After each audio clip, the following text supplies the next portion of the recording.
Bismillahirrahmanirrahim. Assalamualaikum dan selamat sejahtera.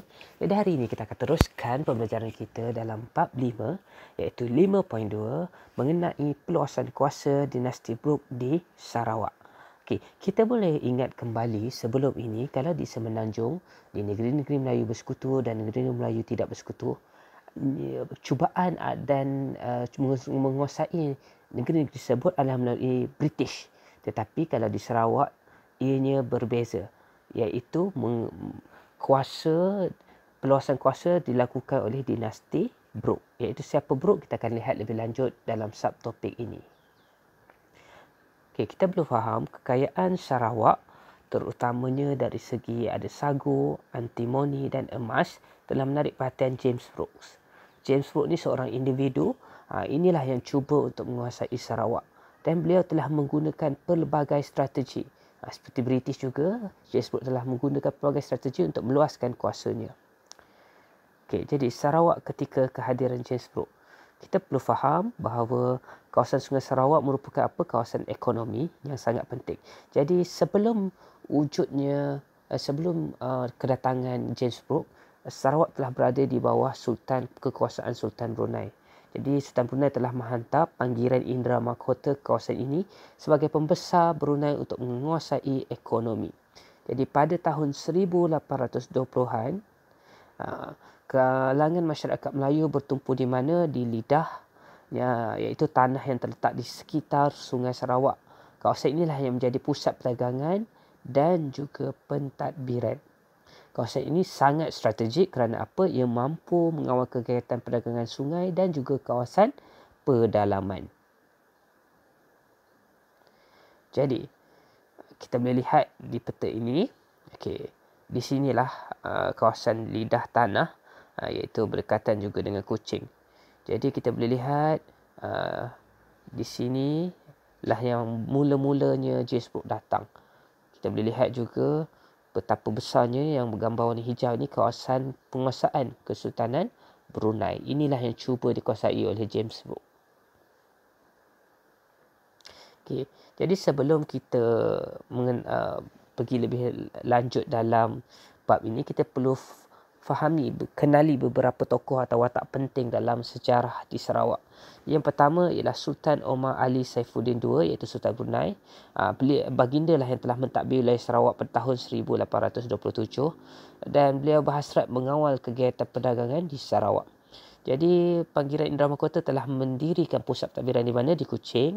Jadi inilah telah menimbulkan perbalahan dengan pusat tempatan kerana apa? Kerana ia telah menggunakan cukai yang tinggi dan juga kerahan tenaga. Jadi ada orang luar wakil Brunei masuk ke Sarawak, bergaduhlah dengan pembesar-pembesar di Sarawak sebab apa? Ada cukai dan juga kerahan tenaga. Jadi penentangan yang dipimpin oleh siapa? Oleh pembesar tempatan Datuk Patinggi Ali yang ingin membebaskan Sarawak daripada cengkaman kekuasaan Brunei, iaitu Pangeran Indra Mahkota. Jadi kita lihat watak seterusnya, Pangeran Muda Hashim. Siapa Pangeran Muda Hashim ni? Setelah ada masalah di Sarawak, Pangeran Raja Muda Hashim ni lah telah dihantar oleh Sultan Brunei untuk menyelesaikan masalah di Sarawak. Maksudnya ada pembesar tempatan iaitu Datuk Patinggi Ali tadi ingin merdeka. Jadi beliau, Pangeran Raja Muda Hashim ni berusaha untuk memujuk Datuk Patinggi Ali, nak pujuk supaya apa? Supaya berbaik. Jadi usaha pujukan ni akhirnya gagal, tak berjaya. Jadi beliau, Pangeran Raja Muda Hashim ni lah telah mula-mula meminta bantuan James Brooke. Okey, di sinilah mulanya kehadiran James Brooke, kehadiran watak James Brooke. Jadi James Brooke ni dia nak buat apa? Dia cari peluang untuk mendapatkan Sarawak. Di pada peringkat awal ni dia berjalan-jalan, aktiviti pengembaraan berlayar dengan kapalnya yang bernama Royalist. Tetapi apa yang membuatkan James Brooke kuat ni? Kerana beliau telah mendapat sokongan pihak British, iaitu melalui Angkatan Tentera Laut. Jadi ada kekuatan ketenteraan. Jadi beliau pun menerima pelawaan Pangeran Raja Muda Hashim untuk menyelesaikan, kononnya nak bantu masalah di Sarawak. Tapi James Brooke mengenakan syarat, iaitu Pangeran Raja Muda Hashim perlu menyerahkan Sarawak pada beliau. Boleh dia datang tolong, tapi kena bagi Sarawak kepada beliau. Itu permintaan James Brooke. Jadi ada satu lagi watak penting, iaitu Datuk Patinggi Ali. Beliaulah pembesar tempatan di Sarawak yang menentang apa kata panggilan ataupun wakil Sultan Brunei tadi.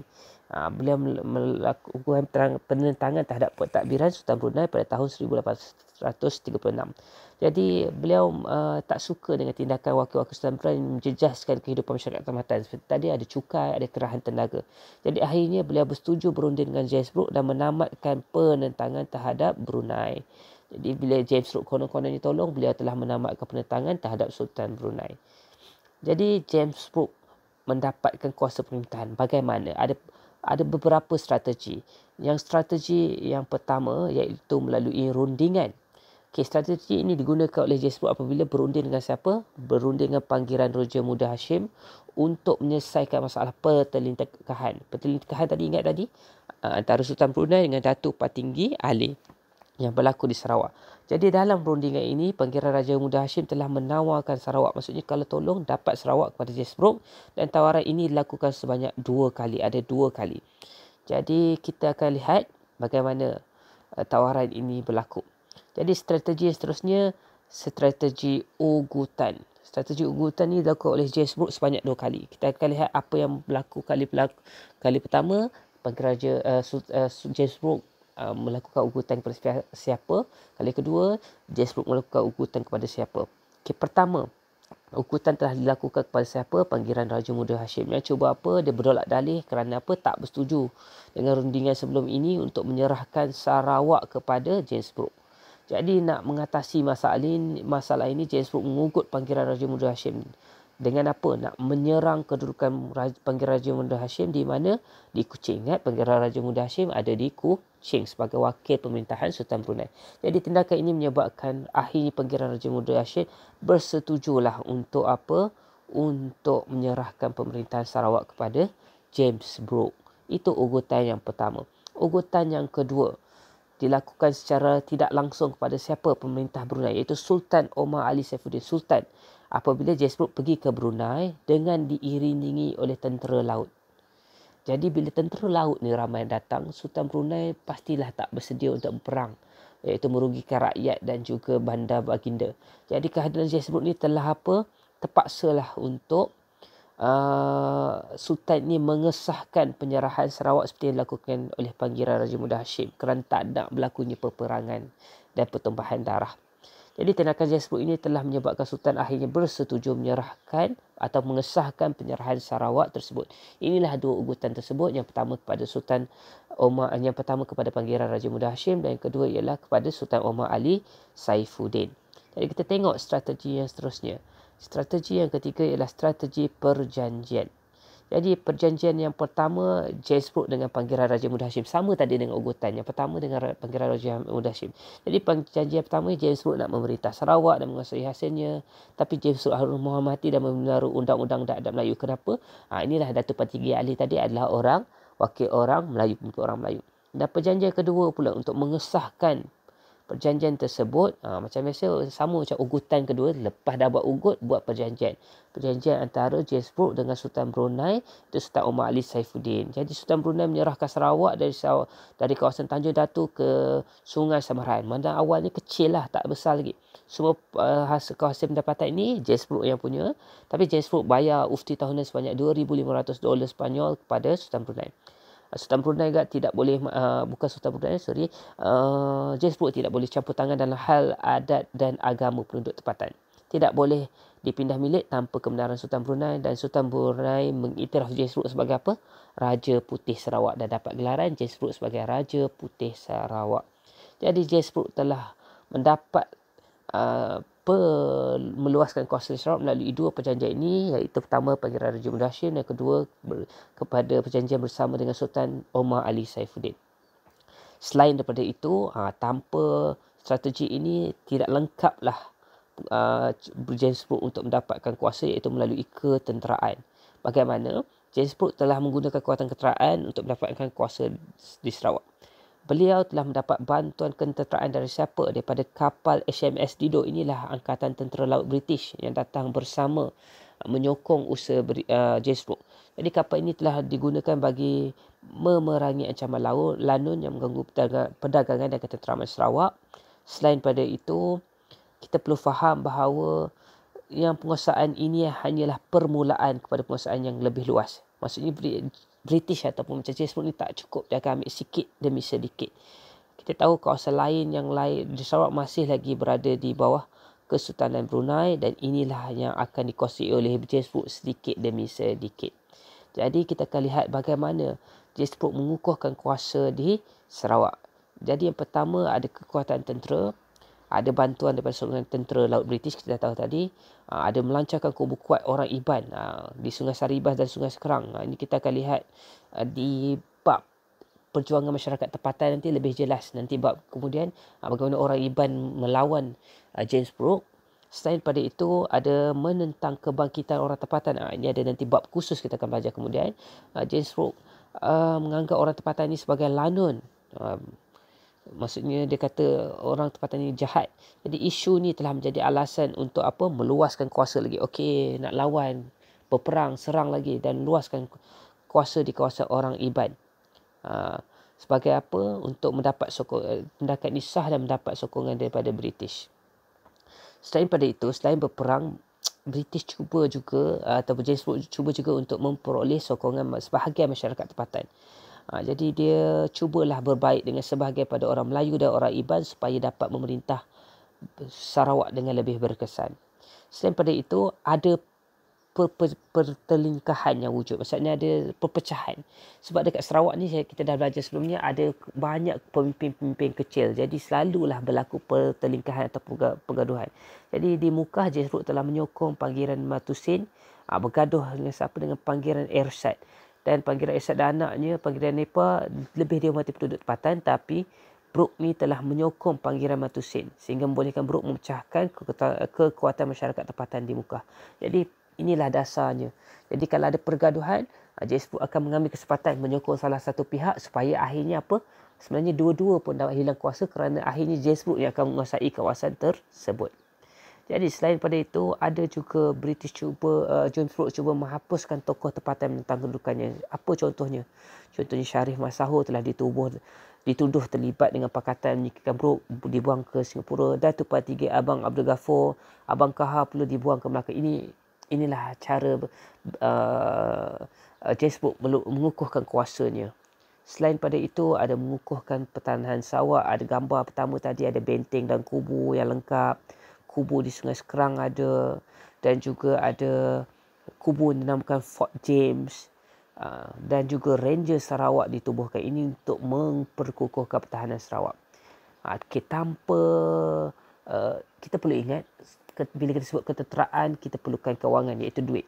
Jadi James Brooke telah memperoleh sokongan daripada siapa?